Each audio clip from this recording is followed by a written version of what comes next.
আসসালামু আলাইকুম ওয়া রাহমাতুল্লাহি ওয়া বারাকাতুহু।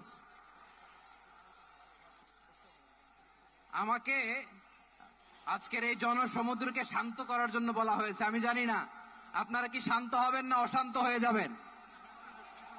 প্রিয় সুধী, মার্চ করতে যে লাথি গুতা ঠেলা উষ্টা সব আমরা খেয়েছি, তারপরেও আজকের এই সোহরাওয়ার্দী উদ্যানের এই গণজামায়াতে, এই জনতার মহাসমুদ্রে উপস্থিত হয়ে আমরা বুঝতে পেরেছি আজকের এই মহাসমুদ্র, জনসমুদ্র ফিলিস্তিনের প্রতি, আল আকসার প্রতি বাংলাদেশের জনগণের ভালোবাসার বহিঃপ্রকাশ।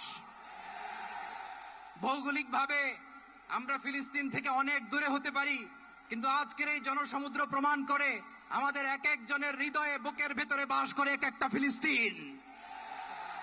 আমাদের হৃদয়ে বাস করছে এক একটা গাজা, আমাদের হৃদয়ে বাস করে এক একটা আল কুদস। চিৎকার করে বলুন ঠিক কিনা।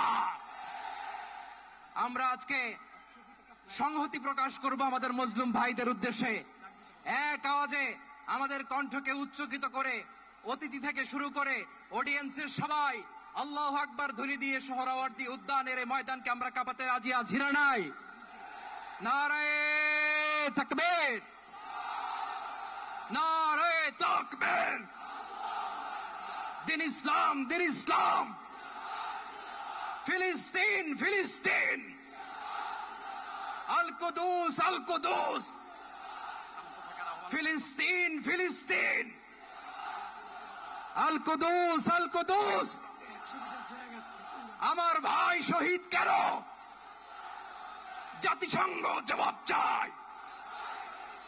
গাজায় গণহত্যা কেন? জাতিসংঘ জবাব চায়। আমি যা বলি আমার সাথে আওয়াজ করে ইংরেজিতে স্লোগান ধরুন, free free Palestine, free free Palestine, free free Al Aqsa. 1 2 3 4, genocide no more. From the river to the sea, Palestine will be free. Naraye takbir. Wa ma alayna illa al balagh. Assalamu alaykum wa rahmatullahi wa barakatuh.